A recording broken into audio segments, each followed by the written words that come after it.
Thank you very much. Human beings simultaneously inhabit two worlds. The first of these worlds is seen and external.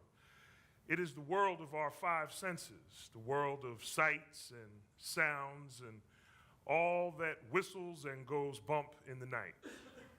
This is the world of physics, where life is somewhat predictable.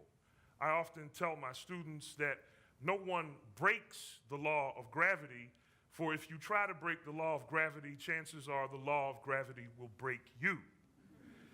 Instead, we find ways through the manipulation of mechanistic, inexorable natural laws to comply with the laws of gravity so that when we fly in an airplane, we do so with some ease and arrive at our destination safely.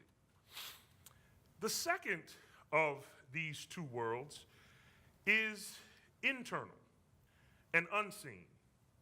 It is the world of our thoughts, our emotions, and our feelings. We have a bad habit of privileging what we see and ignoring what we don't see. And this habit becomes especially problematic when we consider the fact that what is unseen and thus important, that what is unseen and what is neglected is often what is most important. For example, if all of the oxygen were sucked out of this room right now, all of us would see how important it is, but we do not see oxygen. Tonight, I want to tell you a story of a man who lived long enough to know that what was unseen and important, that is his inner life, the life of what the Greeks called the psyche, or the soul, that though so important to him, this life was neglected, terribly neglected.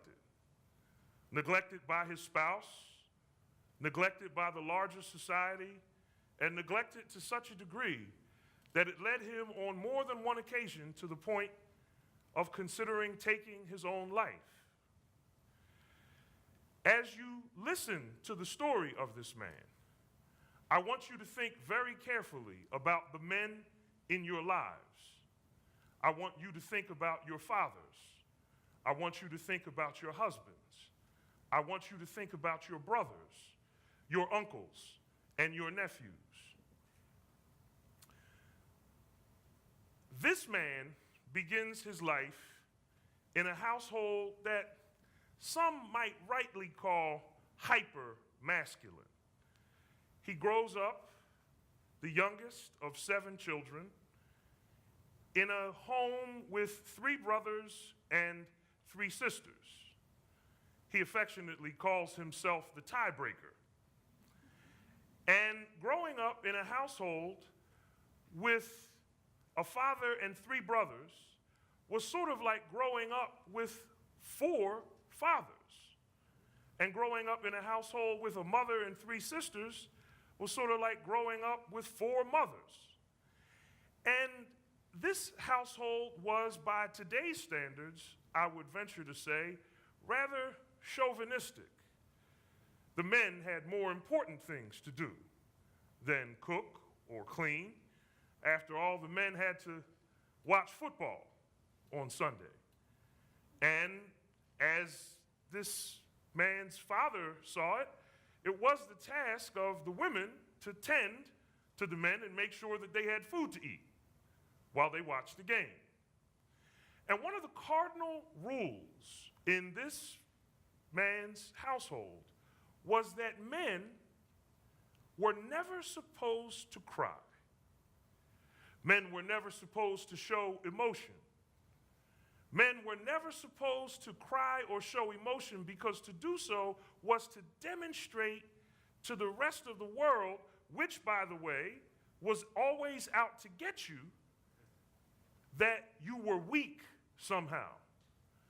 And in a strange sort of way, this man grew up in a household where he never once saw his father cry. Now, as he grew up and moved through high school, this hyper-masculine mentality sort of served him well. He excelled on the football team in high school and bears the distinction to this day of being the only male in his family who played on a football team that actually won a league championship.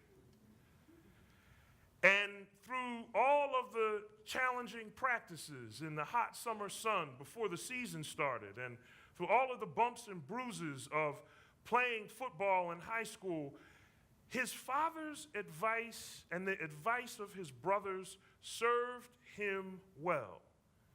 Ignore how you feel, even when it hurts.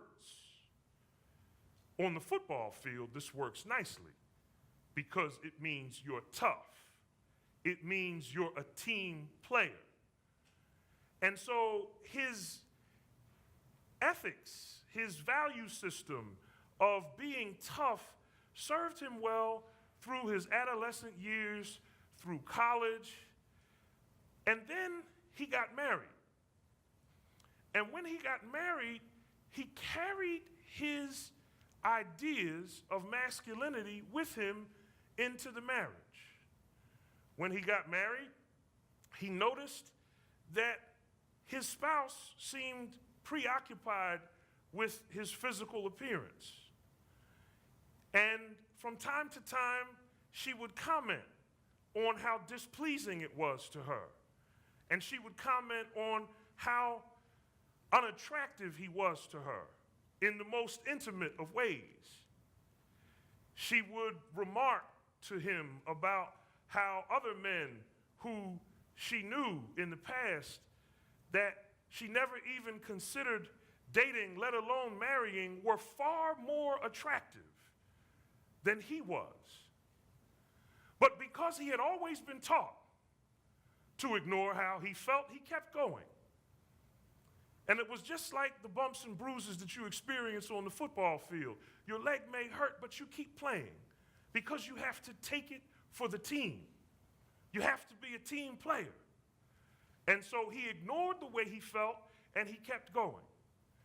And not long into his marriage, he began to see very clearly that his feelings of inadequacy and a profound sense of worthlessness began to affect him deeply. And he started to experience intense bouts of depression. But he was always told to ignore how he felt. He was always told not to cry, for to cry would make him less of a man. In fact, he was told men don't even talk about things like thoughts or feelings. And this pattern continued throughout his marriage to the point where every 6 months to a year, he could, with some accuracy, pinpoint the moment in time when he would be confronted with an episode of rage and hostility about what he looked like and how unattractive he was to his spouse. He continued and persisted, always ignoring how he felt, until one day, the hostility and anger that confronted him reached crisis proportions as his spouse committed what some would suggest was the ultimate act of betrayal in withdrawing completely from the physical side of the relationship and unilaterally declaring celibacy until such time as he made himself more attractive for her. Now his feelings of worthlessness have reached a boiling point. And now he begins to reach out for help. And for the first time, about 3 years ago, this man in our story begins to run internet searches about how he's feeling. He couldn't talk about it because his father's voice still echoed from his grave. Men don't talk about things like that. And as he typed in the Google search field, feelings of worthlessness, sadness, depression, he came across a definition of emotional abuse. And the definition of emotional abuse that he found was an ongoing process where one person systematically diminishes, then destroys the inner life of another. Remember how we inhabit two worlds? One outer and external and seen, and the other internal and unseen? He realizes now that he has a name for how he's feeling. And then he looks up the symptoms. And chief among the symptoms of emotional abuse is a fixation of the abuser on some physical characteristic of the abused. And it says that this fixation may persist in the worst cases for decades. And as he thought about it and as he reflected on it, he came to understand that her persistent demands for him to lose weight and change his appearance to make himself more attractive bore the hallmark symptom of emotional abuse. He then came across others which were menacing tones and looks, and he realized that recently the anger and hostility had been ratcheted up to a level that he had never seen before. And so now he sees multiple symptoms of emotional abuse, and he's in crisis. So he reaches out.